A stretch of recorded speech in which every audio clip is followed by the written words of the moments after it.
है कि इफ़ ए हमें एक सेट गिवन है ना 2 4 6, क्या गिवन है हमें एक सेट गिवन है 2 4 6, और करा आर एक हमें गिवन है रिलेशन गिवन है, एक हमें उसमें समुच्चय गिवन है ना, एक संबंध गिवन है। तो कह रहा है बताओ वो किस टाइप रिलेशन गिवन है कि R equal to 4 4 2 4 6 and 6 4 given है। तो कह रहा है बताओ कि ये किस टाइप का है ना, कह रहा है ये किस टाइप का रिलेशनशिप होगा, है ना, ये किस टाइप का रिलेशनशिप होगा ये बताना है आपको। तो जल्दी बताओ किस टाइप का, इस टाइप का रिलेशनशिप को हम लोग क्या कहते हैं, है ना। तो देखो हमें गिवन क्या क्या है, तो सबसे पहले देखते हैं हमें जो रिलेशन गिवन है वो आर में गिवन है।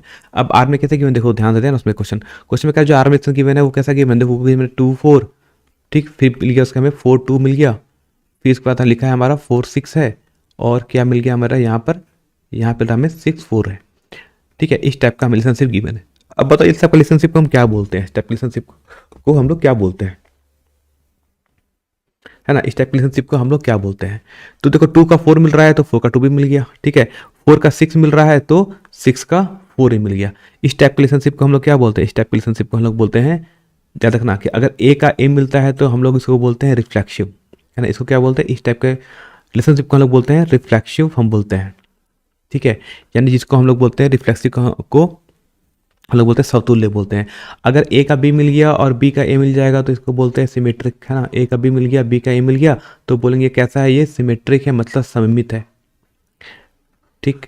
और अगर हमें ए का बी मिल रहा है और बी का सी मिल जाए सच दैट कि फिर हमें ए का सी मिल जाएगा, अगर सब है तो इसको बोलते हैं हम लोग, इसको बोलते हैं ट्रांजिटिव बोलते हैं, इसको हम संक्रामक बोलते हैं। तो किस टाइप का है, इस हमारा सिमेट्रिक टाइप का रिलेशनशिप है, यानी ऑप्शन का करेक्ट आंसर आ जाएगा ऑप्शन नंबर बी, ठीक है। बात करते हैं क्वेश्चन नंबर 2। क्वेश्चन नंबर 2 में देखते हैं जल्दी से। तो यहाँ भी लिखा हुआ है कि एक हमें सेट गिवन है ना, ए बी सी, उसका बीच हमें एक संबंध गिवन है, एक रिलेशनशिप गिवन है। क्या गिवन है, ए बी, ए सी और बी सी। तो कर बताओ ये किस टाइप का रिलेशनशिप होगा, है ना, किस टाइप का रिलेशनशिप होगा। देखो ए है, सिर्फ ए दिख रहा है ना, ए भी है, बी भी तो नहीं है, सी भी नहीं है, या कुछ तो गिवन नहीं है। तो पहली बात है कि ये तो हमारा रिफ्लेक्सिव होने वाला है नहीं। बात करते हैं अगर ए का बी है तो बी का ए भी मिलना चाहिए, ये भी नहीं है। लेकिन थोड़ा सा ध्यान दो तो हमें दिखेगा कि अगर ए का बी है ना, ए भी मिला और बी सी मिला, तो फिर क्या मिला हमें, ए का हमें सी भी मिल गया, ए का सी भी यहाँ मिल जा रहा है। यानी इस टाइप रिलेशनशिप को हम लोग क्या बोलते हैं, इस टाइप रिलेशनशिप को हम लोग बोलते हैं संक्रामक बोलते हैं, ट्रांजिटिव बोलते हैं। Option number see the correct answer. बात समझ आ गया। आते हैं क्वेश्चन नंबर 3। सही है सर ना, क्वेश्चन 2 का आंसर ट्रांजिटिव सी आ रहा है, सबका सही है। बात समझ जाएगा। बात करते हैं क्वेश्चन नंबर 3। कह रहा है कि हमें एक नेचुरल नंबर में हमें फंक्शन डिफाइंड है ना, एक फलन दिया हुआ है, कैसे गिवन है कि वो एफ एक्स की वैल्यू 2x के इक्वल हो जाए, ठीक है। मतलब हमें एक इधर गिवन होगा, है ना, डोमेन रेंज हम बोलते हैं ना, ऐसा गिवन होता है। तो कह रहे यहाँ पर हमें डिफाइंड है एक्स में, हमें कैसे डिफाइंड किया, हमने इस फंक्शन को डिफाइंड किया एफ एक्स के रूप में। अब एक्स क्या है, एन क्या, हमारा नेचुरल नंबर है। नेचुरल नंबर का मतलब क्या होता है कि 1 2 3 4 5 6 ऐसा लिख लिया, ठीक। एफ एक्स कैसा डिफाइंड किया, एफ एक्स डिफाइंड किया जस्ट डबल हो जाना चाहिए, ठीक है। तो 1 का क्या मिल जाएगा, तो इधर भी क्या होना चाहिए, इधर सिंस हमारा एफ एक्स करा ये भी कैसा है, एक नेचुरल नंबर है, तो इधर भी 1 2 3 4 5 6 होना चाहिए, 4 5 6 7 8 होना चाहिए। अब थोड़ा ध्यान दो, तो उसने कहा है डिफाइन कैसे किया है, एफ एक्स को डिफाइन किया 2x से, यानी 1 का करना है डबल, तो 1 का डबल हो जाएगा 2, ठीक। 2 का डबल हो गया 4, 3 का डबल हो जाएगा 6 और 4 का डबल हो जाएगा 8। अब बताओ ये कैसा है, 1 1 फंक्शन है, नॉट ऑन टू है। बी कहता है कि 1 1 ऑन टू है। थर्ड ऑप्शन पढ़ लो क्या लिखा, उसने कहा है ऑन टू है बट नॉट 1 1 है। और डी कहता है इनमें से कोई नहीं। तो इसमें से कौन सा ऑप्शन सही है, देखो। अब देखो यहाँ पर कि कुछ पार्ट तो है जो मिसिंग है आपका, कौन कौन सा पार्ट मिसिंग है यहाँ पर, है ना। ये तो कुछ, इसका तो हमें कुछ भी, इसका तो कोई इमेज नहीं मिला हमें एक्स में, इसका तो कोई प्री इमेज है नहीं उधर, ये सब टर्म का। तो इस टाइप के फंक्शन क्या बोलते हैं, इस टाइप के फंक्शन को बोलते हैं 1 1 तो है लेकिन ऑन टू नहीं है ना। Option number 1 is the correct answer. Option number A is the, है ना, option number A the correct answer, है ना। 1 1 है बट ऑन टू नहीं है। आते हैं क्वेश्चन नंबर 4। लिख रहा है if R being the set of all real numbers such that, function भी डिफाइंड कर, हमने कहाँ से डिफाइंड किया है, रियल नंबर से रियल नंबर पे हमने डिफाइंड किया है। सच दैट की जो फंक्शन गिवन है वो मॉड ऑफ एक्स गिवन है ना। मॉड एक्स क्या बताओ, तो बताएगा, बताओ इस किस टाइप का फंक्शन होगा, है ना। मॉड एक्स क्या होता है, अब पहली बात है, अब डिफाइंड किया उसने रियल नंबर्स में, रियल नंबर्स मतलब नेगेटिव नंबर्स भी होंगे, पॉजिटिव नंबर्स होंगे, सब होने वाले हैं। तो बताओ किस टाइप का फंक्शन होगा। तो अगर बनाना चाहो इसको कुछ इस तरीके से, तो हमने इसको बोला x, इसको बोला हम, इसको बोलेंगे हम एफ एक्स, ठीक है। इधर x लिखा, इधर लिखा हमने एफ एक्स। अब एफ एक्स को डिफाइंड कैसे किया है, मॉड एक्स से डिफाइंड किया है। तो लेट सपोज मान लो कि यहाँ पर नंबर है वो कुछ इस टाइप से लिखा है, मान लो यहाँ हो गया -2 -1 0 1 एंड 2। ठीक, अब जब भी अब इधर भी रियल नंबर्स है तो इधर भी -2 होगा, -1 होगा, 0 होगा, 1 होगा, 2 होगा।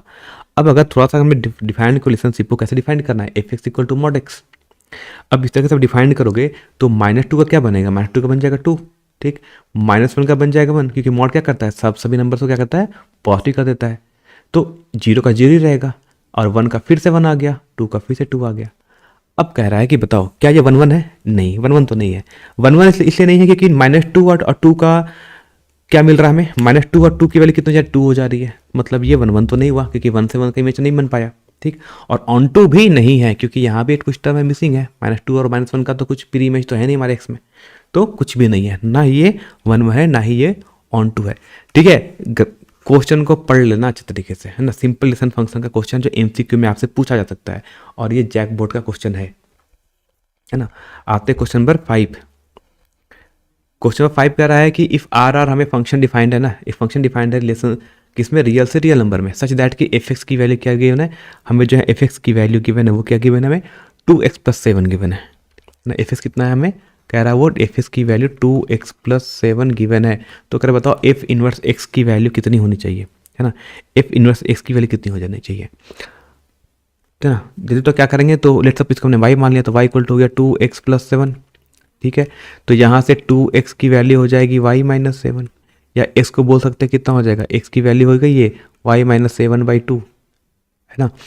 तो बताओ f इनवर्स x कितना होगा, है ना। जब इनवर्स निकालोगे तो इसकी वैल्यू कितनी आएगी, यानी यहाँ से जो इनवर्स निकालोगे यानी f इनवर्स x निकालना चाहोगे तो इसकी वैल्यू कितनी आ जाएगी, x-7/2, है ना। करेक्ट ऑप्शन है हमारा ऑप्शन नंबर डी, है ना, option number D the correct answer 5 का, है ना। 5 का आंसर हो जाएगा डी। आते क्वेश्चन नंबर 6, लिख रहा है cos inverse √3/2 plus cos inverse 1/2 की वैल्यू कितनी होगी। सिंपल सा क्वेश्चन है, cos इनवर्स √3/2 की वैल्यू कितनी होती है, ये होता है साइन 30, ये होता है 30 डिग्री होता है। तो ये तो ये हमारा था, तो ये हमारा क्या है, cos इनवर्स √3/2 क्या है, ये हमारा 30 डिग्री है, मतलब इसकी वैल्यू π/6 हो गई। और cos इनवर्स 1/2 है ना, 1/2 किसका होता है, वो होता है 60 डिग्री का, जिसको हम π/3 लिखते हैं।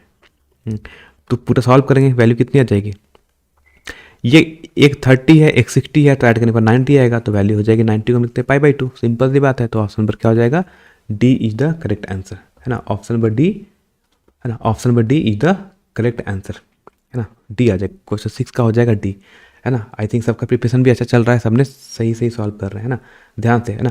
क्वेश्चन नंबर लिख के आंसर लिखना, 5 का सी 5 का डी जो भी होगा ना, ऐसे लिखना आंसर। ठीक है, बात समझ आ गया, है ना। प्रैक्टिस करना अच्छे तरीके से। बात करते हैं क्वेश्चन नंबर 7। क्वेश्चन नंबर 7 अच्छा क्वेश्चन है, थोड़ा सा मतलब कैलकुलेटिव क्वेश्चन है, थोड़ा टाइम लग जाएगा आपको, है ना। अब कह रहा है कि हमें इस चीज़ की पूरी वैल्यू फाइंड आउट करनी है। अब देखोगे मैंने क्या यहाँ पर, ये tan इनवर्स, है ना, -√3 गिवन है, ये cos इनवर्स -√3/2 गिवन है। तो कह रहा है बताओ इसकी वैल्यू कितनी है ना। ग्रीडी वाले आ गए, अच्छी बात। तो कहता है इसकी वैल्यू किसके इक्वल है। तो इसके लिए पहले कुछ फॉर्मूला है जो आपको पता होने चाहिए, तभी आप कर पाओगे, है ना। कुछ ये सेट्स ऑफ फॉर्मूले हैं जो आपको पता होना चाहिए, है ना। जैसे आप देखोगे कि हमें जो पहला टर्म गिवन है यहाँ पर, वो देखो कि वो गिवन है, हम क्वेश्चन को पहले लिख लेते हैं, बाकी जिसका आंसर आ गया अच्छा बात है, करते हैं। तो हमें गिवन है यहाँ पर साइन, है ना, साइन गिवन है, ये गिवन है कितना, ये गिवन है हमें tan इनवर्स -√3, ठीक, प्लस हमें गिवन है cos इनवर्स -√3/2 गिवन है। ठीक है, तो ये तो हो गया साइन, ठीक। और थोड़ा सा ध्यान दो, तो यहाँ पर हमारे पास जो वैल्यू होती है tan इनवर्स -x की, है ना, इसकी वैल्यू कितनी हो जाती है, इसकी वैल्यू होती है -tan इनवर्स x, मतलब जस्ट क्या करना है, माइनस साइन को हमें ले आना है बाहर, तो ले आएंगे, ये साइन आ गया बाहर माइनस, है ना। एंड tan इनवर्स √3 की वैल्यू कितनी होती है, ये होती है tan इनवर्स √3, है ना। tan इनवर्स यानी इसको आप थोड़ा सा और आपको डिटेल में लिख लेते हैं, तो इसको हम लिख सकते हैं ऐसे -tan इनवर्स √3 लिख सकते हैं ऐसे, है ना। थोड़ा देखते हैं हम कॉस की बात करते हैं। तो देखो कॉस की जो वैल्यू, कॉस -x की वैल्यू क्या होती है ना, इसकी वैल्यू क्या होती है, इसकी जो वैल्यू होती है वो पाई माइनस, है ना, पाई माइनस कॉस इनवर्स x होती है। तो इसको क्या लिखोगे, इसको लिख सकते हैं हम पाई माइनस कॉस इनवर्स, है ना, कितना √3/2, ठीक। अब ये हो गया साइन, ये हो गया माइनस, tan इनवर्स √3 के लिए कितनी होती है, तो tan इनवर्स √3 हो जाता है π/3, ये हो जाएगा plus pi minus cos inverse root 3/2 की वैल्यू कितनी होती है, ये होती है हमारी पाई/6। ठीक है, यानी सॉल्व कर सकते हैं तो ये हो जाएगा साइन हो जाएगा इधर, ये हो जाएगा माइनस पूरी वैल्यू को सॉल्व करो तो ये हो जाएगा -पाई/3, ये हो जाएगा प्लस 5पाई/6। थोड़ा सा और सॉल्व कर लो इसको थोड़ा सा, तो हो जाएगा साइन, ये हो जाएगा एलसीएम लेंगे तो एलसीएम आ जाएगा 6, ऊपर में आ जाएगा हमारा -2पाई प्लस 5पाई, है ना। थोड़ा एग्जाम में थोड़ा सा आपको थोड़ा फास्ट सॉल्व करना पड़ेगा। तो ये हो जाएगा कितना 5पाई, मतलब ये हो जाएगा 3पाई/6, और थोड़ा काटोगे तो 3 से 6 कट जाएगा 2 बार में। तो जो हमारी जो वैल्यू आ रही है वो जा रही है साइन इनवर्स पाई/2, और साइन इनवर्स पाई/2 क्या होता है, इसकी वैल्यू होती है 1, है ना। Option number A is the correct answer, है ना। कितना होगा, करेक्ट आंसर आ जाएगा हमारा ऑप्शन नंबर ए। ठीक है, पास में जा गया। बताओ क्वेश्चन नंबर 8, हाँ जल्दी करो क्वेश्चन नंबर 8 का करेक्ट आंसर क्या आना चाहिए। दिया 1/2 cos inverse 1 - x divide by 1 + x, है ना। कह रहा है इसकी वैल्यू किसके इक्वल आने वाली है ना। क्वेश्चन नंबर 8 का करेक्ट आंसर क्या होना चाहिए। तो देखते हैं हमें यहाँ पर क्वेश्चन में क्या गिवन है। पहले सबसे बात देखते हैं, गिवन है कि हमें गिवन है पूरी वैल्यू गिवन है, हमसे इसकी वैल्यू पूछी गई है। तो लेट सपोज कर लेते हैं कि ये इसकी वैल्यू थीटा है, थीटा इक्वल टू मान लिया कि लेट थीटा इक्वल टू 1/2, है ना, cos inverse 1 - x divide by 1 + x। ठीक, यानी 2 थीटा की वैल्यू कितनी हो गई, 2 थीटा की वैल्यू हो गई cos inverse 1 - x divide by 1 + x। ठीक, यानी कॉस को इधर ले जाओगे तो बन जाएगा कॉस 2 थीटा इक्वल टू हो जाएगा 1 - x डिवाइड बाई 1 + x। अब थोड़ा क्वेश्चन देखा देखा लग रहा है ऐसा कुछ कि चाहो तो टर्म को हम और थोड़ा सा रीअरेंज करके सॉल्व कर सकते हैं, है ना। 8 नंबर बहुतों का आंसर भी आ गया है, थोड़ा सा शॉर्ट तरीके से भी कर सकते हैं जिनको पता होगा। नहीं पता है तो थोड़ा हमको और सॉल्व करना पड़ेगा। हमें यहाँ पर क्या निकालना, हमें तो हम यहाँ पर कैलकुलेट करते हो, थोड़ा चाहो तो कुछ चाहते हो कैलकुलेट करना चाहो तो लिख सकते हो cos 2 थीटा, है ना। cos 2 theta equal to 1 + x into हो जाएगा इज इक्वल टू हो जाएगा 1 - x। ठीक है, और चाहो तो इसको सॉल्व करना चाहो तो लिख सकते हो इसको आप चाहे तो cos 2 थीटा प्लस हो जाएगा x into cos 2 theta equal to हो जाएगा 1 - x। अब क्या करते हैं ना, एक्स वाले टर्म को एक साइड ले जाते हैं, एक्स वाले टर्म को ले जाओ एक साइड, तो इस एक्स वाले टर्म को इधर ले जाओ, इस cos 2 थीटा को इधर तक ले जाओ। तो टर्म को थोड़ा सा हम रीअरेंज कर लेंगे तो यहाँ से आ जाएगा हमारा x आ जाएगा x इंटू 1 + cos 2 थीटा, है ना। इसकी वैल्यू हो जाएगी 1 - cos 2 थीटा। अब 1 प्लस यानी x की कितनी आ गई 1 - cos 2 theta divide by 1 + cos 2 theta. अब ऊपर के लिए कितनी है ना, ऊपर की वैल्यू को हम क्या बोलते हैं, इस ऊपर वाले की वैल्यू को हम लोग बोलते हैं साइन स्क्वायर थीटा। नीचे कितना है, ये नीचे की वैल्यू जो वो हमारा कॉस स्क्वायर थीटा है, यानी एक्स की वैल्यू आ गई, यानी एक्स की वैल्यू कितनी आ गई tan स्क्वायर थीटा के। यानी हम बोल सकते हैं कि यहाँ जो tan थीटा की वैल्यू किसकी इक्वल हो गई √x के। तो थीटा कितना आ गया, थीटा की वैल्यू आ गई है tan इनवर्स √x, है ना। Correct option number C. ठीक है, ऑप्शन नंबर सी। चलो आते क्वेश्चन नंबर 9, बताओ tan inverse 1/4 plus tan inverse 2/9 की वैल्यू कितनी होगी। जल्दी करते थोड़ा सा फास्ट क्वेश्चन। ठीक है, तो सिंपल सा फॉर्मूला पता है हमें कि इसकी जो वैल्यू होगी वो इक्वल हो जाएगा tan इनवर्स किसके हो जाएगा ये 1/4 प्लस हो जाएगा 2/9, है ना, डिवाइड बाई हो जाएगा 1 - 1/4 इंटू 2/9।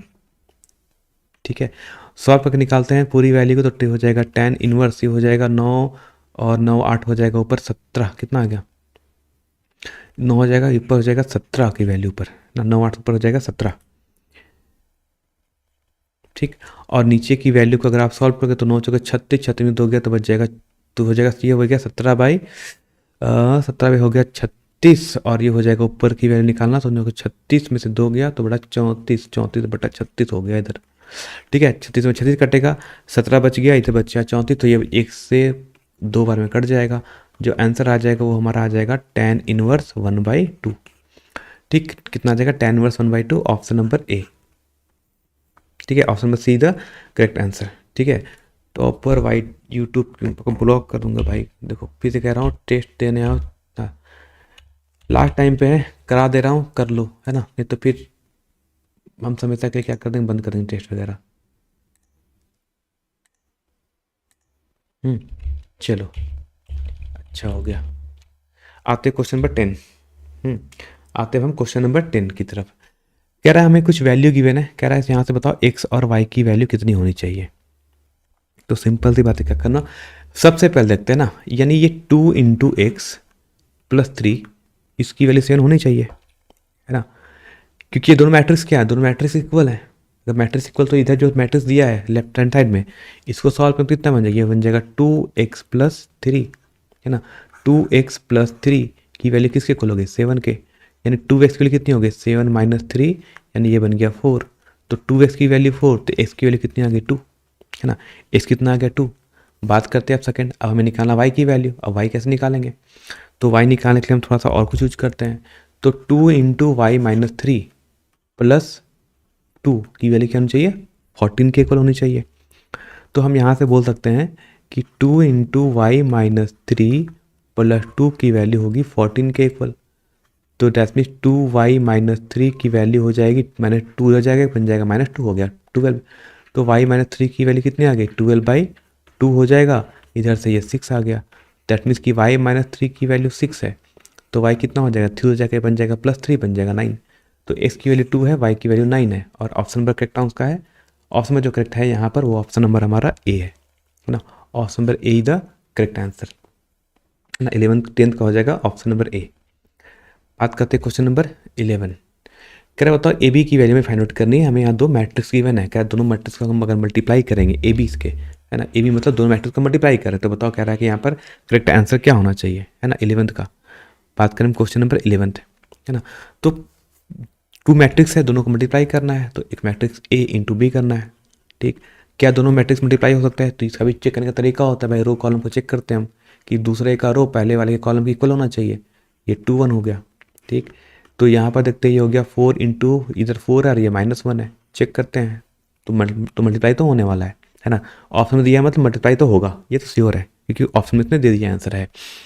कैसे करेंगे, पहले मल्टीप्लाई करेंगे, तो पहले मल्टीप्लाई होगा 1 इंटू 4 से, तो 1 इंटू 4 से हो गया, तो हो गया 4, ठीक। प्लस कितना होगा, प्लस हो जाएगा ये 3 होगा, मल्टीप्लाई किससे, -1 से, तो हो जाएगा -3, ठीक। फिर मल्टीप्लाई करेंगे, अब कौन किससे मल्टीप्लाई होगा, ये तो पहला आ गया। अब नीचे करते हैं, अब ये 2 मल्टीप्लाई होगा 4 से, तो 2 4 जा हो जाएगा 8, फिर ये 1 होगा -1 से मल्टीप्लाई, तो बन जाएगा -1। तो आंसर आ जाएगा, वो हो जाएगा हमारा 1/17, है ना, कुछ ऐसा बनना चाहिए, ठीक है। क्यों, ये भी याद रखो कि इसका ऑर्डर 2 इंटू 2 था और ये 2 इंटू 1 था, तो हमारा जो मैट्रिक्स बनेगा उसका ऑर्डर कितना होना चाहिए, 2 रो और 1 कॉलम होना चाहिए, है ना। जो मैट्रिक्स को मल्टीप्लाई करने पर आएगा उसका ऑर्डर करना चाहिए वो 2 इंटू 1 होना चाहिए, मतलब उसमें 2 रो और 1 कॉलम होने चाहिए। इसलिए ऑप्शन नंबर बी होगा, है ना। गलती से डी मत कर जाना, इसको तो गलत हो जाएगा एग्जाम में। 17 है, कितना है, 17 है या 7 आ रहा है, 17, हाँ। तो करेक्ट आंसर कौन हो जाएगा, करेक्ट आंसर होगा 11 का बी नंबर, है ना। 11 का B number is the correct answer, ठीक है। आते हैं हम क्वेश्चन नंबर 12। कह रहा है बताओ एडजॉइंट ऑफ ए क्या होगा। हमें मैट्रिक्स ए गिवन है, कह रहा है कि एडजॉइंट ऑफ ए कितना होना चाहिए, है ना, एडजॉइंट ऑफ ए निकालना है, ठीक है। तो एडजॉइंट ऑफ ए का फॉर्मूला क्या होता है, सबसे पहले तो ये पता होना चाहिए, है ना, कि एडजॉइंट ऑफ ए का फॉर्मूला क्या होगा, पहले ये पता कर लेते हैं। तो एडजॉइंट ऑफ ए का जो फॉर्मूला होता है वो होता है एडजॉइंट, है ना, इसको बोलते हैं हम एडीजे, है ना, adjoint of A. Adjoint of A का फॉर्मूला होता है, इसको बोलते हैं कि को फैक्टर ऑफ ए निकाल लो पहले, है ना, को फैक्टर ऑफ ए निकाल लो, फिर उसका ले लो ट्रांसपोज ले लो, ठीक है। अब को फैक्टर ऑफ ए कैसे निकालोगे, ठीक है। तो 1 का को फैक्टर कौन हो जाएगा, तो 1 का जो को फैक्टर वो 4 हो जाएगा, ठीक है। 2 का कितना हो जाएगा, 2 का हो जाएगा हमारा -3, ठीक है ना। 1 का हो जाएगा 4, देखो कैसे करते हैं, थोड़ा सा ध्यान देते हैं बगल में, जिन्होंने नहीं पढ़ा है थोड़ा सा, 1 2 3 4 लिखा है ऐसा, तो देखो 1 का को फैक्टर हो जाएगा 4, 4 यहाँ लिख लिया। 2 का होगा 3, लेकिन ज़्यादा लिखना, ऑड पोजीशन होगा तो लिखना -3, ठीक। फिर 3 का निकालोगे तो 3 का हो जाएगा -2, है ना, और 4 का हो जाएगा 1।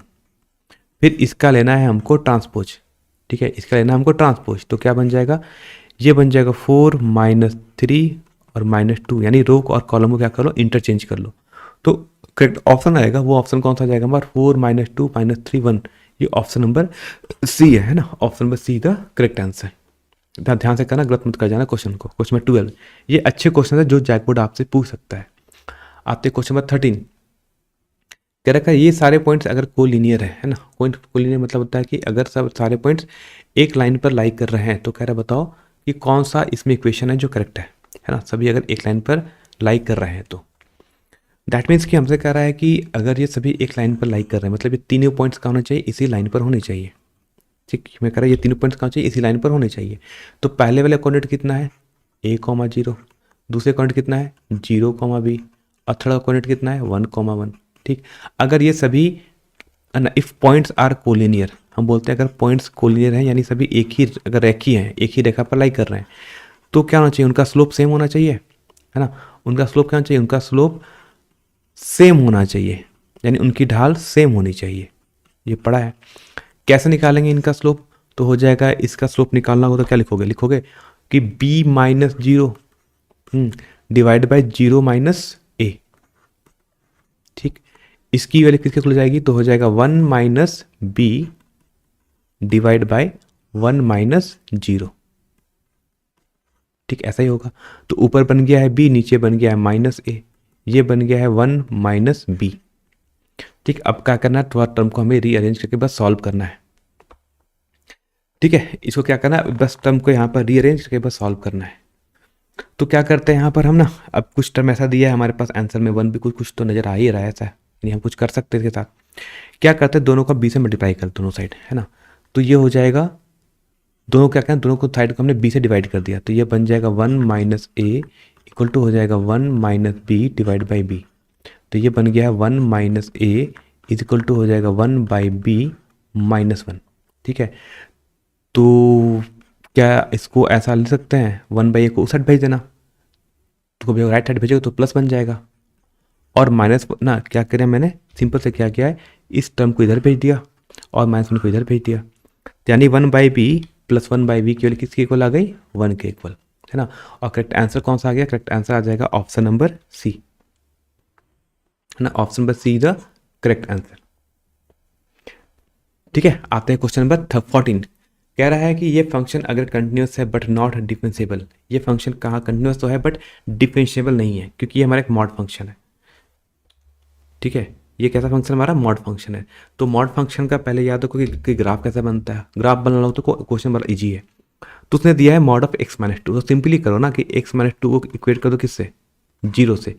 तो यहाँ से x कितना आ गया, x आ गया 2, मतलब इसका जो ग्राफ कैसा बनता है पता है ना, अगर ये 1 है यहाँ पर 2 है, यानी इस 2 पे ग्राफ कैसे जाएगा, इस 2 पे ग्राफ बनेगा हमारा ऐसा।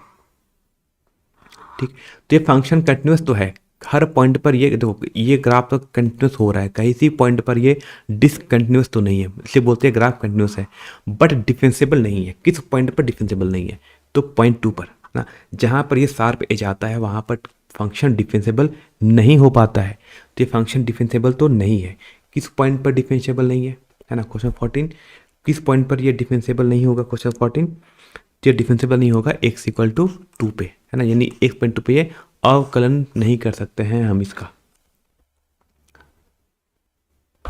आते हैं नेक्स्ट क्वेश्चन, आते हैं क्वेश्चन नंबर 15 ना, बात करते हैं क्वेश्चन नंबर 15।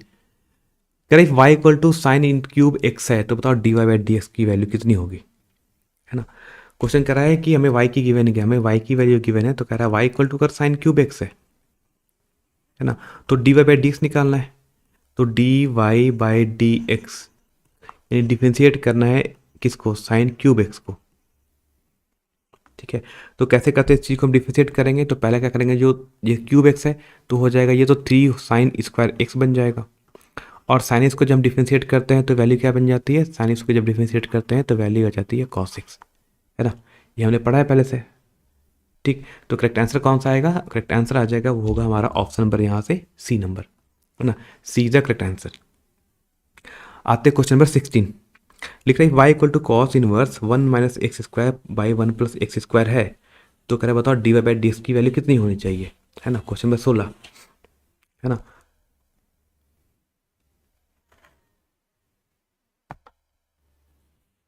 है ना। क्वेश्चन नंबर 8 को हम पहले इजी, कोई तो कुछ क्वेश्चन का शॉर्टकट तरीका भी है ना, वो अपना पढ़ने का तरीका है। मैं थोड़ा सा लॉन्ग मेथड बता दे रहा हूँ, क्योंकि कम से कम जो स्टूडेंट को शॉर्टकट नहीं पता हो वो कम से कम ऐसा कर सकता है। ठीक है, बात करें क्वेश्चन नंबर 16, कह रहा है कि अगर मैं y की वैल्यू को बताओ, ये फंक्शन कुछ इस टाइप से गिवन है। क्या ये नजर आ रहा है कि ये cos inverse 1 minus x square divide by 1 plus x square है क्या, है ना। क्या इस, ये फॉर्मूला बेस्ड क्वेश्चन है, फॉर्मूला होता है, फॉर्मूला क्या होता है, फॉर्मूला भूल जाए। देखो फॉर्मूला क्या होता है, फॉर्मूला ने पढ़ा होगा ना कि जो 2 tan इनवर्स एक्स की वैल्यू क्या होती है, तो 2 tan इनवर्स एक्स की वैल्यू होती है, वो होता है हमारे पास cos inverse 1 minus x square divide by 1 plus x square. ये पढ़ा है फॉर्मूला, ये तो फॉर्मूला बेस्ड क्वेश्चन है।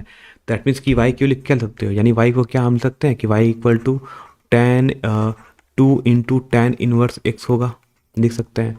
तो बताओ D Y by D X कितना हो जाएगा, तो D Y by D X की हो जाएगी, इसके लिए डी बाई डी एक्स, और इसके लिखेंगे हम लोग 2 tan इनवर्स एक्स। ठीक है, 2 तो कांस्टेंट बाहर चला गया, क्या बच गया, डिफरेंशिएट करना पड़ेगा tan इनवर्स एक्स को एक्स के रिस्पेक्ट में, और tan इनवर्स एक्स का डिफरेंशिएट करने पर वैल्यू कितनी आती है, इसको डिफरेंशिएट करने पर जो वैल्यू आती है वो होता है 1 प्लस एक्स स्क्वायर। यानी हो जाएगा, ये हो जाएगा हमारा करेक्ट आंसर। और करेक्ट आंसर कौन होगा, ऑप्शन नंबर 16 का, ऑप्शन नंबर ए, है ना। 16 का करेक्ट ऑप्शन कौन सा हो जाएगा, ऑप्शन नंबर ए। समझ आ रहा है, नहीं समझ आ रहा हो तो बस लिख देना कमेंट में कि सर नहीं समझ आ रहा है ना, थोड़ा सा, क्योंकि हम थोड़ा सा फास्ट चल रहे हैं। आई थिंक आपको ने पढ़ा होगा इसलिए बताते रहे, थोड़ा सा हम रिवीजन कराते चल रहे हैं, और थोड़ा सा हम सोल्यूशन को थोड़ा सा हम फास्ट लिख रहे हैं, है ना, कुछ चीज़ों को हम स्किप कर जा रहे हैं क्योंकि क्वेश्चन ज़्यादा करने हैं, लेट नाइट भी हो चुका है। तो बात करते हैं हम क्वेश्चन नंबर 17, है ना। हम बात करते हैं क्वेश्चन नंबर 17 का कह रहा है if X plus 2y equal to ten X है ना। क्वेश्चन में कह रहा है कि if X plus 2y equal to ten X है, तो बताओ D Y by D X की वैल्यू कितनी होनी चाहिए। देखो नहीं समझ आ रहा ना, बात सही लग रहा था, क्योंकि कोई कमेंट नहीं कर पा रहा है मैथ में, यहाँ पर कुछ ही लोग जो कमेंट कर पा रहे हैं, मतलब बात तो समझ आ रहा है, वो समझ नहीं आ रही है, मतलब आपकी प्रिपरेशन थोड़ा सा गड़बड़ चला है, कोई बात नहीं है, समझ के करेंगे। देखो बेसिक्स तो पता होना चाहिए, है ना, तो कर पाओगे। देखो इसने कहा D Y by D X की वैल्यू फाइंड आउट करना है, तो इसमें हम लिखेंगे एक्स प्लस 2y दिया है, तो एक्स प्लस 2y की वैल्यू क्या गिवन है, 10x। तो क्या करते हैं ना, हम दोनों साइड करते हैं, डी को डिफरेंशिएट करते हैं, मतलब हम अवकलन करते हैं, हिंदी में बोलते हैं। तो x को डिफरेंशिएट, जब x को करते हैं डिफरेंशिएट, तो D Y by D X by D X के लिए कितनी होती है, ये वैल्यू 1 हो जाती है, तो x का तो हो जाएगा 1, 2y के लिए हो गया 2 into D Y by D X. ठीक, और टेन एक्स का जब आप डिफरेंशिएट करते हो, है ना, जब आप टेन एक्स को डिफरेंशिएट करते हो तो इसको डिफरेंशिएट करने पर वैल्यू कितनी बन जाती है, ये बन जाता है हमारा सेक स्क्वायर एक्स, है ना। इतना हार्ड क्वेश्चन नहीं आएगा, इससे इजी क्वेश्चन आता है ना। लेकिन ये जो क्वेश्चन देखा ना, ये कुछ क्वेश्चन है जो आपको 2 मार्क्स में देखने को मिल सकता है, ऐसा क्वेश्चन 1 में नहीं आएगा, 2 में पूछ लिया जाएगा। तो अब सिंपल सी बात है ना, हमें डी वाई डी एक्स की वैल्यू निकालनी है, अब तो काम हो गया यहाँ पर। तो हो जाएगा 2 into D Y by D X की वैल्यू हो गई सेक स्क्वायर एक्स माइनस 1। तो D Y by D X की वैल्यू कितनी आ गई, तो D Y by D X की वैल्यू हो गई sec square X minus 1 divide by 2। तो करेक्ट ऑप्शन कौन सा है यहाँ पर, करेक्ट ऑप्शन वो हमारा ऑप्शन नंबर डी है ना, option number D the correct answer. ठीक है, आते हैं क्वेश्चन नंबर 18 में। फिर से उसने कहा, हमें गिवन क्या है, क्वेश्चन हमसे कहा उसने कि एक्स वाई की वैल्यू, है ना, एक्स वाई की वैल्यू अगर X cube plus Y cube है, तो कह रहा है D Y by D X की वैल्यू निकालनी है ना। देखो दूसरी बात है कि कभी किसी को समझ नहीं आया है ना, तो जिन्होंने पढ़ लिया है ना, तो याद रखना आपने कोचिंग लेकर पढ़ा है, जिन्होंने कोचिंग लेकर नहीं पढ़ा होगा ना, उनको प्रॉब्लम होगा।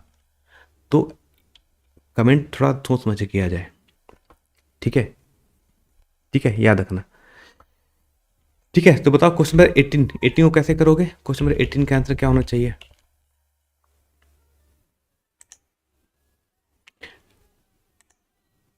है ना। क्वेश्चन नंबर 18 का करेक्ट आंसर क्या होगा, तो देखो उसने कहा है एक्स वाई की value X cube plus Y cube है, ठीक है। तो हमें इसको डिफरेंशिएट करना है। अब इसको डिफरेंशिएट करने पर कितना है, एक्स इंटू वाई करते हैं, तो पहले लिखते हैं एक्स को डिफरेंशिएट करोगे तो वैल्यू 1 हो जाएगी, फिर इंटू क्या लिखोगे वाई, फिर लिखते हैं प्लस। अब एक्स को ऐसा ही छोड़ दो, और वाई को जब डिफरेंशिएट करोगे तो डिफरेंशिएट करने पर D Y by D X बन जाएगा, इज इक्वल टू हो जाएगा एक्स क्यूब का डिफरेंशिएट करने पर आता है 3x स्क्वायर बन जाता है, प्लस वाई क्यूब का जब अगर डिफरेंशिएट तो पहले बनेगा 3y², ठीक। सिंस इसको हम x के रिस्पेक्ट में डिफरेंशिएट कर रहे हैं तो ये बन जाएगा dy/dx। बात समझ आ गया। अब क्या करना है, फिर से चीज़ों को करना पड़ेगा हमें रीअरेंज। अब रीअरेंज कैसे करें, है ना, अब थोड़ा प्रॉब्लम होगा क्रिएट। तो इस चीज़ को हम क्या करते हैं, सबसे पहले इसके बाद हम क्या ले सकते हैं ना, dy/dx की जितनी टर्म है सबको हम ले जाएंगे एक साइड। तो इधर हो गया हमारे पास x dy/dx, है ना। इस वाले को भी इधर ले जाना उठा के, तो ये बन जाएगा -3y² dy/dx is equal to इस y को इधर ले जाना उठा के, तो ये बन जाएगा 3x² - y। अब कॉमन क्या आ गया यहाँ पर, हो गया है काम, तो ये हो जाएगा x - 3y² इंटू ये हो गया है dy/dx। इसकी वैल्यू आ गई है 3x² - y। तो दिस इम्प्लाइज हमसे dy/dx की वैल्यू पूछिए ना, तो dy/dx कितना हो जाएगा, ये हो जाएगा यहाँ से 3x² - y divide by x - 3y²। ये इसका आंसर है। अब देख के बताओ आंसर कहाँ पर है, ऑप्शन दिख रहा है आपको। इसका जो करेक्ट ऑप्शन दिख रहा है वो हमारा मुझे दिख रहा है ऑप्शन नंबर बी में।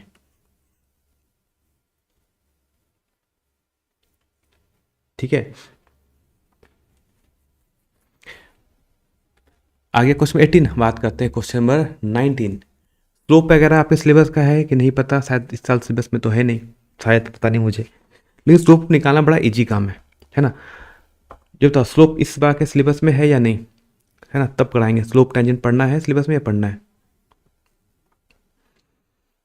ना, स्लोप टेंजेंट आपको पढ़ना है, जल्दी बताओ। तो हम क्वेश्चन करेंगे 2019 नंबर। ठीक है, नहीं है तो कोई बात नहीं, मत पढ़ो इसको। डिफरेंशियल वगैरह कुछ क्वेश्चन हैं, कुछ अच्छे क्वेश्चन है वो हम कल करा देंगे आपको, है ना। डिफरेंशियल क्वेश्चन करा देंगे, कुछ इंटीग्रेशन के क्वेश्चन हम करा देंगे। आते क्वेश्चन में 21, इसको हमें इंटीग्रेट करना है। अब बताओ क्या ये इंटीग्रेट हो पाएगा, क्या लगता है आप इसको इंटीग्रेट कर पाओगे। ये बड़ा अच्छा क्वेश्चन है। ठीक है, हम कल करा देंगे कुछ क्वेश्चन, हम कल मॉर्निंग में करा देंगे, टेंशन मत लो, उसको लेकर करा देंगे, जब तक है करा देंगे। बेस थ्योरम भी थोड़ा सा बता देंगे, बेस थ्योरम होता है क्या, बेस थ्योरम के कुछ एनसीईआरटी वाले प्रॉब्लम ही करना, है ना, हो जाएगा काम। अब इस चीज़ को हमें इंटीग्रेट करना, देखो इसको तो आप इंटीग्रेट सिंपली नहीं कर पाओगे, तो हमें क्या करते हैं, चीज़ों को ऊपर में dx लिखा है, क्या हम ऐसा एज्यूम कर सकते हैं कि ये 1 × dx है and divide by sine inverse x into cos inverse x है। अब देखो हम क्यों ऊपर हम 1 को मेरे माइंड में 1 आता है, क्योंकि मुझे दिख रहा है जो ऑप्शन में गिवन है ना, वो 3 ऑप्शन दिख रहा है कि 3 ऑप्शन में बीच में प्लस प्लस बन जा रहा है, ये प्लस माइनस माइनस सब बन रहा है, मतलब टर्म को हमें कुछ तो करना पड़ेगा, है ना। तो क्या इस 1 को हम सकते हैं sign inverse sine square x plus cos square x ना, डिवाइड बाय लिख सकते हैं sine square x into cos square x, क्योंकि 1 को तो मैं, क्योंकि ये ऊपर का जो टर्म है ना उसकी वैल्यू तो 1 होती है, ऊपर वाले की वैल्यू, है ना। ये एनसीईआरटी का प्रॉब्लम है, एनसीईआरटी से ही प्रॉब्लम आएगा, इसलिए कह रहा हूँ बार बार एनसीईआरटी पढ़ लेना, है ना, एनसीईआरटी से ही प्रॉब्लम आता है ना। ये क्वेश्चन एनसीईआरटी का प्रॉब्लम है। अब इसको थोड़ा सा सॉल्व करोगे ना तो ये ऊपर की वैल्यू बन जाएगी, वो है 1/cos स्क्वायर एक्स प्लस ये बन जाएगा 1/sin स्क्वायर एक्स। दो टर्म को अगर बीच से ब्रेक कर दोगे तो ये टर्म ऐसा बन जाएगा, ठीक। अब उसके बाद और क्या लिखोगे, यानी इसको लिख सकते हैं 1/cos स्क्वायर एक्स होता है, ये होता हमारा सेक स्क्वायर एक्स बन जाता है, और प्लस 1/sin स्क्वायर एक्स है, ये कॉसेक स्क्वायर एक्स बन जाता है। अब इसको करना है, हमें डिफरेंशिएट करना है dx। तो डिफरेंशिएट कितना होता है, सेक स्क्वायर एक्स को जब आप डिफरेंशिएट करते हो तो इसकी वैल्यू बन जाती है tan x, and cosec square X का जो डिफरेंशिएट करोगे, इंटीग्रेट करोगे, सॉरी इंटीग्रेट करना है, इंटीग्रेशन करोगे तो इसकी वैल्यू जाती है cot x, है ना, प्लस सम कांस्टेंट c। तो ये हो जाएगा आपका करेक्ट आंसर।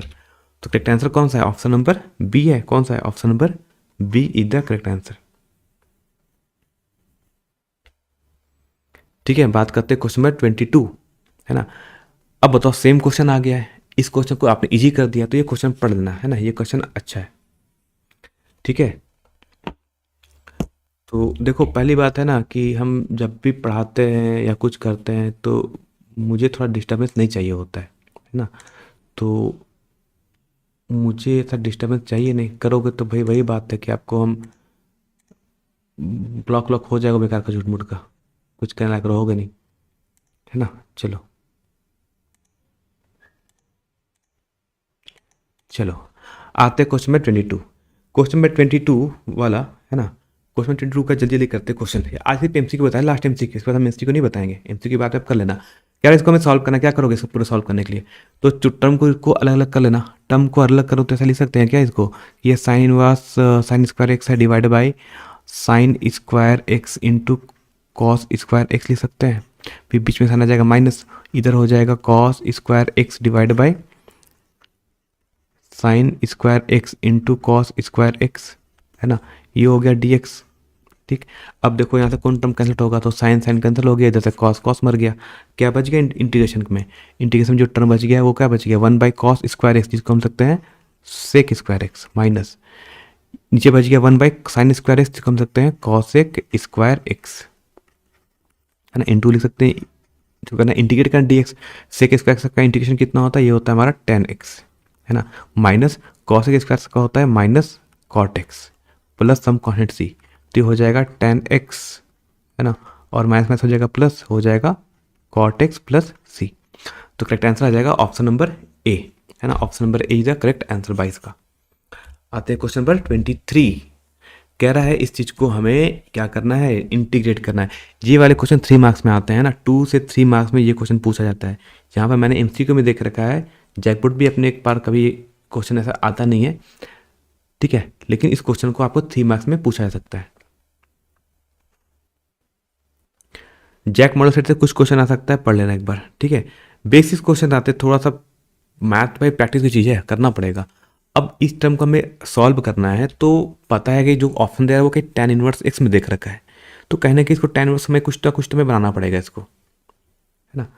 तो कुछ तो हमें बनाना ही पड़ेगा। अब कैसे कर सकते हैं, तो dx लिखा है, नीचे लिखा है x square plus 2x plus 2, है ना। ये अच्छे क्वेश्चन है, इसको मैं अच्छे क्वेश्चन में काउंट करता हूँ, है ना। तो हमें क्या करना है, इसको क्या हम ऐसा लिख सकते हैं कि ये dx है, नीचे एक्स स्क्वायर यानी ए स्क्वायर प्लस 2ab, क्या इसको 1 + 1 लिख सकते हैं ऐसे? 2 को में क्या है 1 + 1 के फॉर्म में ब्रेक कर दिया। इससे क्या हो गया मुझे बेनिफिट, कि ये जो लास्ट का जो 3 टर्म दिख रहा है, ये जो 3 टर्म दिख रहा है x square plus 2x plus 1, इस चीज़ को हम क्या लिख सकते हैं, क्या इसको लिख सकते हैं कि ये x + 1 का होल स्क्वायर है ना, प्लस 1 है। यानी अब बात समझ आ गया कि इसको इसका जब हम इंटीग्रेशन करेंगे तो कितना आ जाएगा, ये आ जाएगा tan इनवर्स, है ना, x + 1, है ना, प्लस c, क्योंकि हमें पता है फॉर्मूला क्या होता है, फॉर्मूला होता है कि integration of dx divide by x square plus 1 का इंटीग्रेशन होता है हमारे पास tan इनवर्स x होता है ना। तो यहाँ पर क्या था, जहाँ x की जगह यहाँ पर x + 1 का होल स्क्वायर है, तो क्या लग जाएगा, लिखना पड़ेगा हमें यहाँ पर x + 1 लिखना पड़ेगा। तो करेक्ट आंसर आ जाएगा, हो जाएगा हमारा ऑप्शन नंबर बी।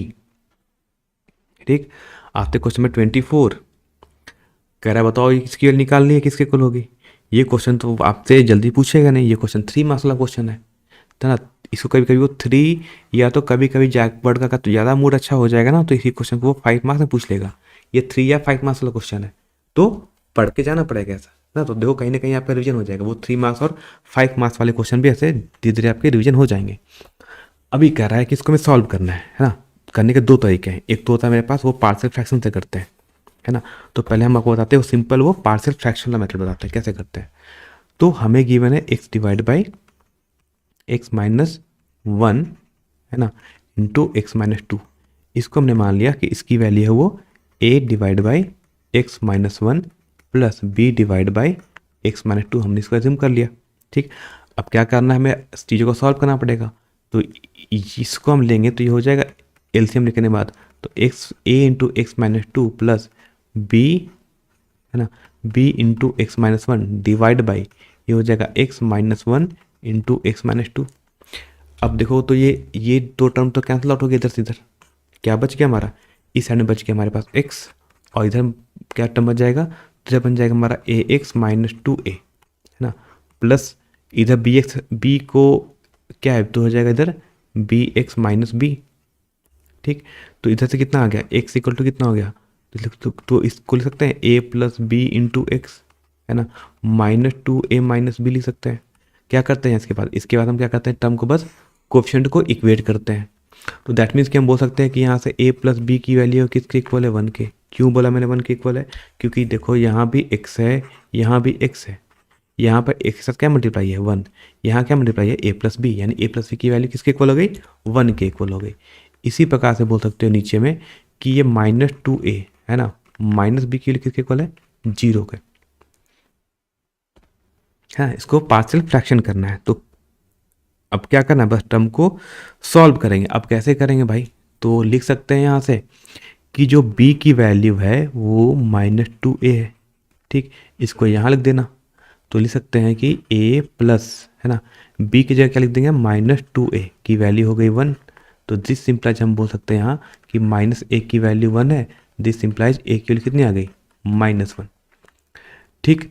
और b की वैल्यू क्या यहाँ पर है, b की वैल्यू यहाँ पर -2a है, तो दैट मीन्स हम बोल सकते हैं कि दिस सिंप्लाइज यहाँ से b इज इक्वल टू हो जाएगा -2 इंटू a की वैल्यू कितनी है, -1, तो b की वैल्यू आ गई यहाँ से 2। तो कितना कितना आ गया, a की वैल्यू आ गई हमारे, a की वैल्यू हो गई -1 और b की वैल्यू हो गई 2। तो अब इंटीग्रेट करना है, तो क्या करेंगे, इस को यहाँ से लिख सकते हैं फिर, यानी इसको इसका इंटीग्रेशन हो जाएगा, a की वैल्यू कितनी है, -1 ना, तो हो जाएगा -1 into D X by X -1, ठीक, और प्लस b के लिए कितने आ गए, 2, तो बन जाएगा 2 डिवाइड बाई एक्स -2 dx, ठीक है। पहले वाले को इसको इंटीग्रेट करोगे तो उसकी वैल्यू हो जाएगी माइनस लॉग एक्स -1, और दूसरे के लिए कितनी हो जाएगी, 2 इंटू लॉग एक्स -2, ठीक। अब हमें लगाना है यहाँ पर लॉग का फॉर्मूला थोड़ा सा, है ना, ये देखो आंसर तो कुछ ऐसे फॉर्म में दिया नहीं है, तो अब लगाना पड़ेगा हमें लॉग का फॉर्मूला। तो इसको खोल सकते हैं हम लोग कि माइनस लॉग है ना एक्स -1 लिख सकते हैं लॉग एक्स -2 का होल स्क्वायर, यानी यहाँ से हम बोल सकते हैं कि लॉग कितना हो जाएगा, लॉग हो जाएगा एक्स -2 का whole square divide by X -1। क्यों लिखा ये एक्स -1 जाके डिवाइड क्यों हो गया, क्योंकि यहाँ पर साइन माइनस था, तो जो रहता है माइनस हो जाता है, वो चला जाएगा नीचे, और जो रहेगा पावर +1 ऊपर आएगा ऊपर, तो इसकी वैल्यू आएगी कुछ ये वैल्यू आएगी, है ना, ये इसकी वैल्यू जो करेक्ट वैल्यू है। अब प्लस सम कौन लिखना पड़ेगा हमें, सी, तो करेक्ट आंसर कौन सा होगा, तो ऑप्शन नंबर बी होगा, है ना। तो मे भी नहीं लिखना है, होना चाहिए ऐसा लिखो, हाँ यही होगा, तो बी इसका करेक्ट आंसर है। ये क्वेश्चन 3 मार्क्स में आपसे पूछ सकता है एग्जाम में, है ना, 3 से 3 क्या, कभी कभी इस क्वेश्चन को 5 मार्क्स में भी लोग पूछते हैं, तो गलती मत करना, पढ़ के जाना है ना। तो पार्शियल फ्रैक्शन वाला क्वेश्चन आते हैं और बहुत टफ क्वेश्चन नहीं पूछा जाएगा, इस वाले क्वेश्चन को देख लेना एक बार अच्छे तरीके से। अब थोड़ा क्वेश्चन आएगा, सिंपल क्वेश्चन आएगा इसके बाद, है ना। अब आगे हमारे पास डिफरेंट इंटीग्रेशन आ गया। अब डिफरेंट इंटीग्रेशन को कैसे सॉल्व करोगे, तो हमें इंटीग्रेशन दिया है यहाँ पर, कहाँ से कहाँ दे इंटीग्रेट करने, तो कह रहा है कि चीज़ों को इंटीग्रेट करना है, कहाँ से कहाँ, तो लोअर लिमिट दिया 1, अपर लिमिट दिया √3, और इधर लिख दिया dx बाई 1 + x²। याद रखना जब भी क्वेश्चन आएगा आपका डिफरेंट इंटीग्रेशन से, तो क्वेश्चन थोड़ा सा सिंपल हो जाएगा, ठीक है।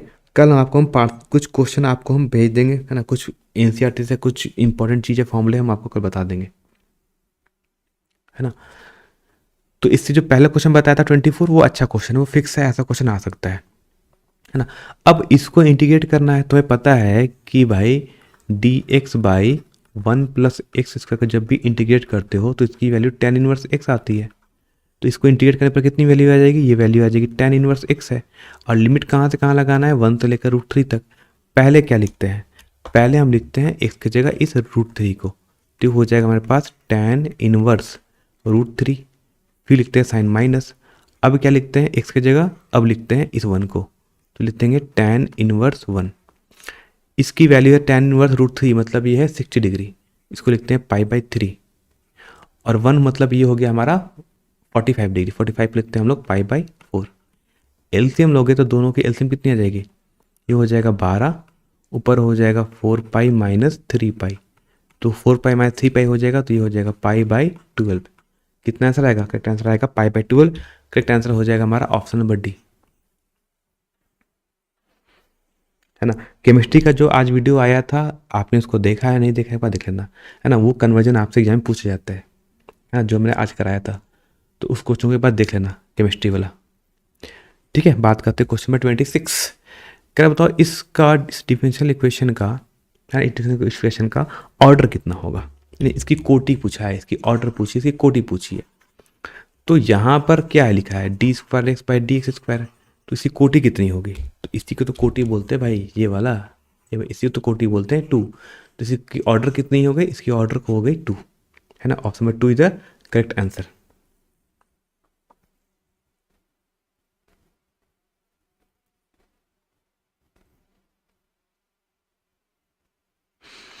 ठीक है, आते क्वेश्चन नंबर,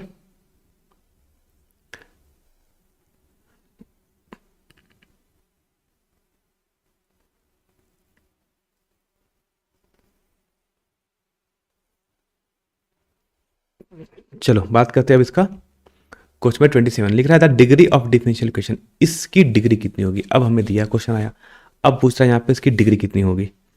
तो थोड़ा सा ध्यान दो, तो यहाँ एक आ जा रहा है साइन का फंक्शन, है ना, ये साइन लग गया यहाँ पर। अब ये स्पेशल केस है, जब इस टाइप का होता है ना, तो इन सब चीज़ की कभी भी डिग्री डिफाइंड नहीं होती है ना, अपरिभाषित होता है, क्योंकि यहाँ पर sine D Y by D X है, यहाँ पर एक ट्रिग्नोमेट्रिक फंक्शन लगा हुआ है ना, तो इसका डिग्री डिफाइंड कभी नहीं होती है। तो ऑप्शन में डी द करेक्ट आंसर है ना। देखो, जिससे कुछ डाउट होंगे, क्या पूछना है कल, क्या डाउट है वो हम कल बता देंगे, थोड़ा सा रुक जाओ, है ना। पहले मुझे टेस्ट कंप्लीट करेंगे, उसके बाद मुझे लास्ट में क्वेश्चन पूछना, हम आपका आंसर बता देंगे, है ना, क्या करना है। आते हैं कि बताओ इस डिफरेंशियल इक्वेशन का सॉल्यूशन क्या होना चाहिए, है ना। तो गिवन क्या है क्वेश्चन में, तो गिवन उसने क्वेश्चन क्या कि D Y by D X कितना गिवन है, ई द पावर एक्स, तो लिख सकते हैं कि D Y equal to E the power X D X लिख सकते हैं। इसको इंटीग्रेट कर लेते हैं, तो ये y इक्वल टू हो जाएगा e the power x plus C, है ना। कितना हो जाएगा y equal to E the power x plus C. तो करेक्ट ऑप्शन कौन सा हो जाएगा यहाँ से, option number A. Option number A is the correct answer. दिख गया y इक्वल टू कितना आ गया, e the power x plus C. ठीक है, कितना आ गया, ऑप्शन नंबर ए। ज़्यादा क्वेश्चन नहीं है, 3-4 क्वेश्चन है, थोड़ा क्वेश्चन ज़्यादा है, ज़्यादा नहीं है, 7-8 क्वेश्चन, 7-8 क्वेश्चन और है, जल्दी। अब क्वेश्चन आएंगे आपके इधर से ईजी वाले। अब क्वेश्चन पूछा कि वेक्टर से वाले क्वेश्चन ईजी होते हैं, है ना। तो मैंने कहा था वेक्टर 3D को कोई छोड़ के नहीं जाना। कह रहा है वेक्टर ए गिवन है, वेक्टर बी गिवन है, तो कह रहा है बताओ कि magnitude of A plus B कितना होगा। तो सबसे पहले क्या करेंगे, हम ए और वेक्टर बी को पहले ऐड कर लेते हैं। ठीक है, तो इधर 2i है, इधर i है, तो बन जाएगा ये टोटल 3i। ठीक, फिर लिखा प्लस जे और प्लस 3j, तो हो जाएगा टोटल j प्लस 3j हो जाएगा, बन जाएगा 4j। फिर लिखा माइनस के और माइनस 4 के, बन जाएगा टोटल ऐड करके -5 के, क्योंकि ऐड करना है हमें। अब इसका निकालना है हमें मैग्नीट्यूड, तो इसका मैग्नीट्यूड यानी इसका मापांक कैसे निकालते हैं, तो vector A plus vector B, इसका मैग्नीट्यूड निकालेंगे कैसे, तो हो जाएगा 3 स्क्वायर प्लस हो जाएगा ये 4 स्क्वायर प्लस हो जाएगा -5 का स्क्वायर। तो 3 का स्क्वायर हो गया कहाँ, यहाँ पर 9, 4 का स्क्वायर हो गया 16 और -5 का स्क्वायर हो गया 25, तो आ गया √50। √50 को लिखते हैं हम √2/, इसको हम 5√2 भी लिखते हैं। तो करेक्ट आंसर कौन सा आ जाएगा, करेक्ट आंसर हो जाएगा वो 5√2, है ना। अब पूछो सर कैसे लिख दिया 50 को, तो देखो इस √50 को हम ऐसा लिख सकते हैं ना, 2 × 25, है ना। और हमें ये तो पता है ना कि 25 का स्क्वायर रूट क्या होता है, ये होता है 5 का। 25 का स्क्वायर रूट क्या होता है, 5 हो जाता है, तो 5 चला गया बाहर, √2 अंदर के अकेला बच गया, तो √50 के लिए कितनी होती है 5√2। करेक्ट ऑप्शन हो जाएगा ऑप्शन नंबर ए। ठीक है, आते हैं क्वेश्चन नंबर 30 नंबर, है ना। क्वेश्चन नंबर 30 कह रहा है बता द प्रोजेक्शन, है ना। फिर से कर रहा हूँ, ये क्वेश्चन अच्छे क्वेश्चन 2 मार्क्स में ये क्वेश्चन आ सकता है। तो ऐसा नहीं कि क्वेश्चन में MCQ में दिया है तो MCQ में नहीं, क्योंकि मैथ में आपको सॉल्व करना होता है। इसलिए याद रखना कि मैथ में आपको जो क्वेश्चन कल पूछा जाएगा, जब आपका मैथ एग्जाम होगा, तो MCQ बहुत टफ नहीं आएगा, MCQ थोड़ा सिंपल रहेगा। हाँ, यहाँ पर मैंने थोड़ा टफ दिया है, कल मैं आपको कल भी करा दूंगा, कल मैं आपको टाइम लगेगा तो कल मैं आपको 2023 का पेपर सॉल्व करा दूंगा, हाँ, लास्ट का पेपर कैसा आया था, है ना। सब्जेक्टिव वाले क्वेश्चन इसी में से कुछ क्वेश्चन बन जाते हैं। लीनियर प्रोग्रामिंग का मैंने आपको वीडियो भेज चुका हूँ, उसको देख लो, है ना। मेरे कुछ वीडियोस हैं जो मैं आपको वो एरिया अंडर कर्व वाले क्वेश्चन है, मैं आपको वो भेज दूंगा। ठीक है, प्रोबेबिलिटी में आपको एक बेस थ्योरम से पूछा जाएगा, तो उसका मैंने आपको PDF भेज चुका हूँ टेलीग्राम पे, कि जो मॉडल सेट है आप जो आपका JCET का क्वेश्चन बैंक है, उसमें प्रोबेबिलिटी वाले क्वेश्चन मैं आपको भेज चुका हूँ। उस क्वेश्चन को कर लेना अच्छे तरीके से और लीनियर प्रोग्रामिंग कर लेना, है ना, हो जाएगा। कह रहा होता हमें क्या निकालना, हमें निकालना है प्रोजेक्शन, है ना, हमें निकालना है projection of A on B. तो फॉर्मूला याद रखना, है ना। इसको पोजीशन को बोलते हैं, प्रक्षेप बोलते हैं। तो प्रक्षेप मतलब प्रोजेक्शन का फॉर्मूला होता है, यानी हमसे पूछा जाएगा प्रोजेक्शन ऑफ है ना, ए वेक्टर ए का ऑन बी पर, इसका जो फॉर्मूला होता है वो होता है ए डॉट बी, है ना, डिवाइड बाय हम बोलते हैं मॉड ऑफ बी। तो हमसे पूछा है इस चीज़ का, यानी यही हमारा ए है, यही हमारा बी है, तो बस फॉर्मूला में पुट कर दो। तो ए डॉट बी कैसे निकालोगे, ए डॉट बी निकालने का फॉर्मूला क्या होता है, आई इंटू टू आई कितना बन जाएगा 2, फिर 3j माइनस 3j बन जाएगा, माइनस मल्टीप्लाई करने पर बन जाएगा -9, और k इंटू 6 बन जाएगा 6 मल्टीप्लाई करने पर, divide by magnitude of vector B कितना हो जाएगा, तो b का वेक्टर हो जाएगा 2 square plus -3 square plus 6 square, ऊपर हो जाएगा 6 2 8, 8 में से -9 जाएगा तो बन जाएगा -1, डिवाइड बाय इसकी वैल्यू सॉल्व करते हो जाएगा 4, ये हो जाएगा 9, ये हो जाएगा 36, तो ये जाएगा -1 डिवाइड बाई, तो 36 4 40, 40 9 49, तो ये हो जाएगा -1/7, है ना। कितना आंसर आ जाएगा, करेक्ट आंसर आ जाएगा हमारा option number B, correct answer. ठीक, जल्दी क्वेश्चन करते हैं, क्वेश्चन नंबर इजी है। कह रहा है ए बी का मान गिवन है, तो बताओ then find the value of A minus B. इसको मत करना ना, इसको ट्राई करना, इसका आंसर बताना कमेंट करके कि इसका आंसर आपका कितना आ रहा है, लास्ट में बताना, क्वेश्चन नंबर लिख के इसका बताना इसका आंसर कितना है कमेंट में, 31 का, अभी नहीं बताएंगे। ठीक, आते क्वेश्चन में 32, कह रहा है if A cross B equal to 0 है एंड ए डॉट बी की वैल्यू 0 है, तो बताओ इसमें से कौन सा ऑप्शन सही हो सकता है ना, इसमें कौन सा ऑप्शन है जो कि इसमें सही हो सकता है। देखो अगर दो वेक्टर का वैल्यू अगर 0 हो जाए, देखो ए क्रॉस बी के लिए कितनी होती है, ए क्रॉस बी का जो फॉर्मूला होता है कुछ होता है ए बी साइन थीटा, ठीक है, और वेक्टर ए डॉट बी का जो फॉर्मूला होता है वो होता है ए बी कॉस थीटा, है ना। दोनों की वैल्यू 0 हो जाए ऐसा तो पॉसिबल नहीं है कि साइन थीटा कॉस थीटा दोनों की वैल्यू एक बराबर तो नहीं होती, 0 आ जाए, तो ये नहीं हो सकता, है ना। इसका एक ही ऑप्शन होता है कि हमारे पास जो दो वेक्टर देखे रखे हैं, है ना, ये जो वेक्टर ए और बी है इनमें से कोई एक 0 है ना। अगर दोनों की वैल्यू अगर 0 हो जा रही है तो साइन थीटा की वैल्यू 0 कब होती है, अगर ये 0 होता, अगर साइन थीटा 0 होता तो थीटा कितना आता, थीटा की वैल्यू होती है पाई बाई, थीटा की वैल्यू 0 डिग्री, और अगर कॉस, अगर इस पूरे टर्म की वैल्यू अगर 0 है इसका मतलब हो गया कि कॉस थीटा 0 होना चाहिए, मतलब थीटा की वैल्यू कितनी चाहिए 90 डिग्री, है ना। अब कह रहा है यहाँ पर थीटा कितना, अब थीटा तो एक ही हो सकता है ना दोनों का, अगर दो वेक्टर के बीच एंगल होगा तो दो वेक्टर के बीच तो एक ही एंगल फिक्स होना चाहिए, तो थीटा या तो 0 या 90, तो पॉसिबल तो नहीं है कि दो दो एंगल हो जाए, ऐसा पॉसिबल नहीं है ना। इसका मतलब होता है कि लाइन क्या हो गई, पैरेलल, इसका मतलब होता है कि लाइन क्या है, परपेंडिकुलर, मतलब दोनों होना चाहिए, है ना, दोनों होगा तो ही हो सकता है, ऐसा तो कोई कोई कंडीशन हमें गिवन नहीं है। और क्या ऑप्शन हो सकता था, ऐसा हो सकता है कि जो मैंने ए बी निकाला है कहीं इनका प्रोडक्ट ही तो 0 नहीं हो गया, कहीं कहीं ये दोनों तो 0 नहीं बन जा रहे हैं, है ना, कहीं ये दोनों ही तो 0 नहीं बन जा रहे हैं, मतलब अगर ऐसा टर्म होगा दोनों को मल्टीप्लाई करने पर 0 आ रहा है, मतलब कि या तो ए 0 होगा या तो बी 0 होगा, है ना। ये कंडीशन पॉसिबल है कि या तो ए 0 हो जाए और बी 0 हो जाए, तो ही तभी इन दोनों की वैल्यू 0 के इक्वल आ जाएगी, क्योंकि दोनों का एंगल सेम आना चाहिए था। देखो थीटा के लिए सेम आनी चाहिए थी, थीटा के लिए सेम तो नहीं आ रहा है, एक में 0 आ रहा है एक में 90 डिग्री आ रहा है। अगर कोई भी दो वेक्टर होंगे ऐसे, एक वेक्टर ए एक वेक्टर बी, तो दोनों के बीच में एंगल तो फिक्स है, या तो 0 या तो 90, कोई एक होना चाहिए, दोनों तो, ये दोनों तो पॉसिबल नहीं हो सकते कभी कि दो वेक्टर के बीच में दो दो एंगल हो जाए, तो ये तो पॉसिबल नहीं है कभी केस। पॉसिबल यही हो सकता है कि अगर 0 हो रहा है मतलब कि या तो ए 0 है या तो बी 0 है, ऑप्शन नंबर डी, है ना, option number D is the correct answer, D सही है इसका, है ना, ध्यान देना, option number D is the correct answer.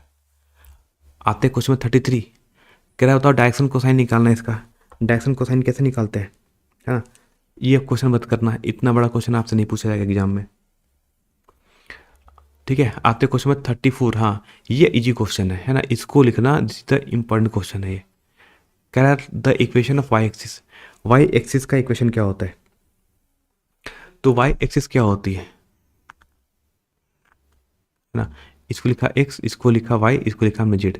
Y axis क्या होता है, ये हमारा वाई एक्सिस, तो वाई एक्सिस का इक्वेशन होता है कि जहाँ पर कौन 0 हो जाए, x और z 0 होता है उसको हम लोग बोलते हैं वाई एक्सिस, है ना। जहाँ पर x 0 हो जाए और y 0 हो जाए और z 0 हो जाए उसको हम लोग बोलते हैं, x को बोलते हैं लोग वाई एक्सिस। तो वाई एक्सिस का इक्वेशन क्या होता है, यानी y को छोड़ के दोनों वैल्यू कितनी जानी चाहिए, 0, है ना। तो x0 और z0। क्वेश्चन 35 कह रहा है बताओ डिस्टेंस, प्लेन नहीं पढ़ना है हमें, प्लेन तो पढ़ना ही नहीं है ना, प्लेन हमें नहीं पढ़ना है, प्लेन का क्वेश्चन। ठीक है, आते क्वेश्चन नंबर 36। कह रहा है अब आ गया हमारा लास्ट चैप्टर का, हम पहुंच गए, 2-4 क्वेश्चन में खत्म हो जाएगा। अब आता है हमारा क्वेश्चन प्रोबेबिलिटी का।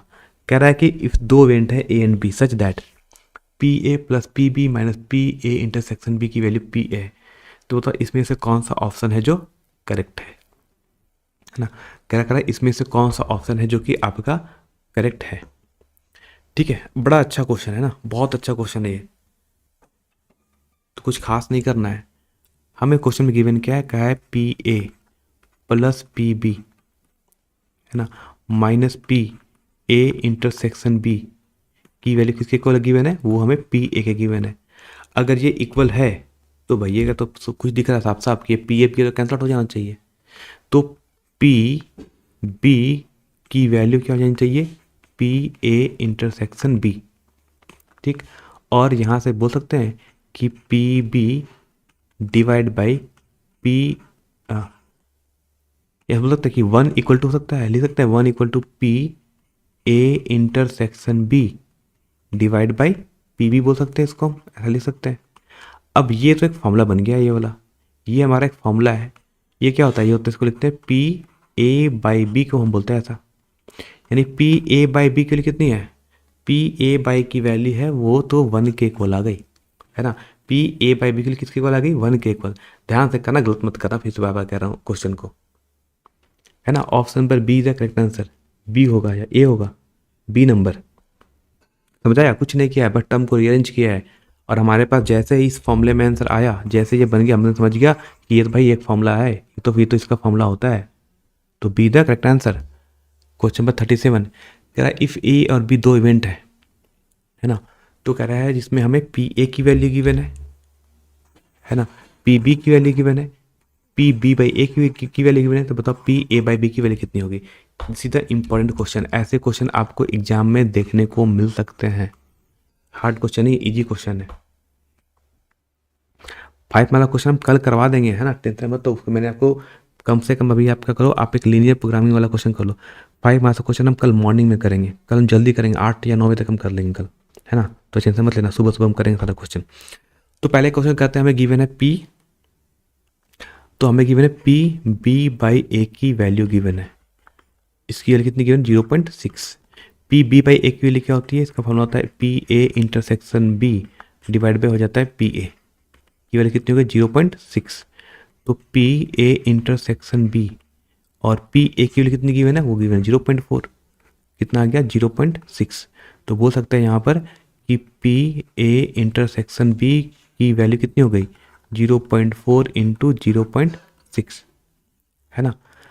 तो हमसे पूछा गया पी ए बाई बी की वैल्यू बता दो, तो पी ए बाई बी, है ना, पी ए बाई बी कितना हो जाएगा, तो हो जाएगा पी ए इंटरसेक्शन बी, है ना, डिवाइड बाई हो जाएगा पी बी, ये तो फॉर्मूला होता है।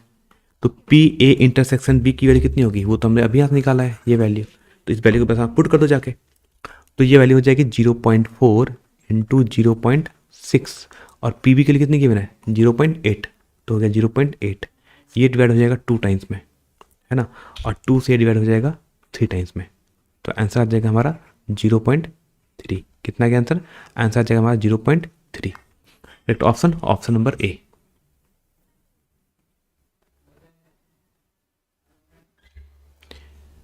आते क्वेश्चन 38,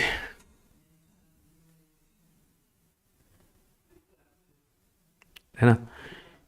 इस क्वेश्चन को आप चाहो तो 1 मार्क्स के लिए कर सकते हो, है ना, कर सकते हो।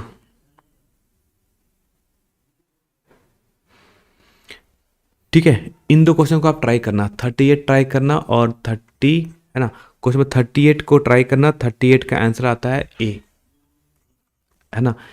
नहीं आएगा तो कमेंट कर देना, है ना, इसका नहीं आएगा तो उसको कमेंट करना, ट्राई करना रात में, अभी थोड़ा ट्राई करना कि इसका आंसर 3/32 आता है। एनसीईआरटी में इसको आपको शायद हो, आपको इसको मिल जाएगा एनसीईआरटी में इसका क्वेश्चन, है ना, आपने पहले किया भी होगा। उसके बाद क्वेश्चन करते हैं 39। 39 को भी कह रहा है a chance of getting doublet with 2 dice, है ना। 2 डाइस को अगर हम करते हैं तो डबलेट आने के चांस कितने कितने होते हैं। तो देखो पॉसिबल आउटकम क्या होता है, सबसे पहले हम बोलते हैं टोटल पॉसिबल आउटकम।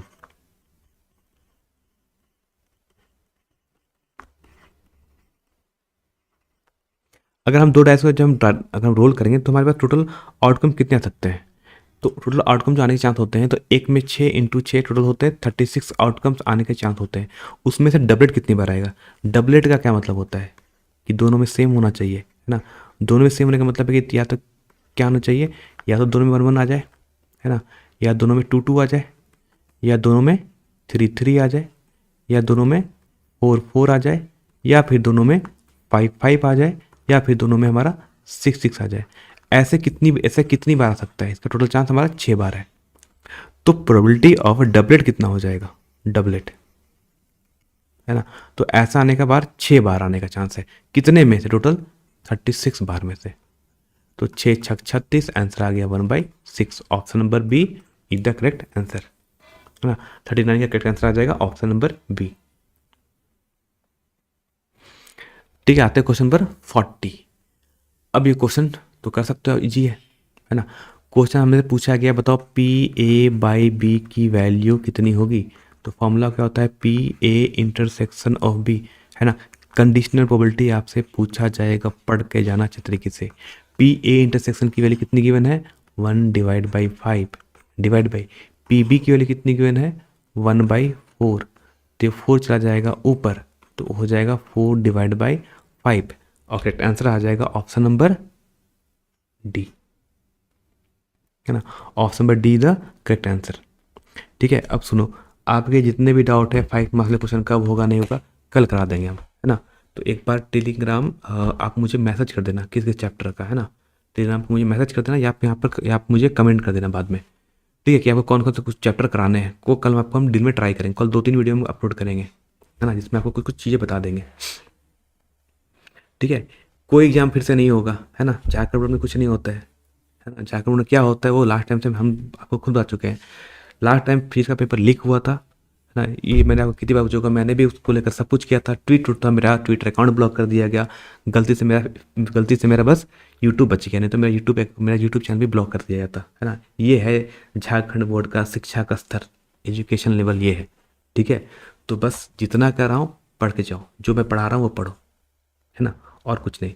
3 मार्क्स वाला क्वेश्चन, 4 मार्क्स का क्वेश्चन हम जो हम बताएंगे उसको, कंसेप्ट को पढ़ो ना। कंसेप्ट समझोगे तो आप कर लोगे एग्जाम में क्वेश्चन, कंसेप्ट नहीं समझोगे कुछ नहीं कर पाओगे।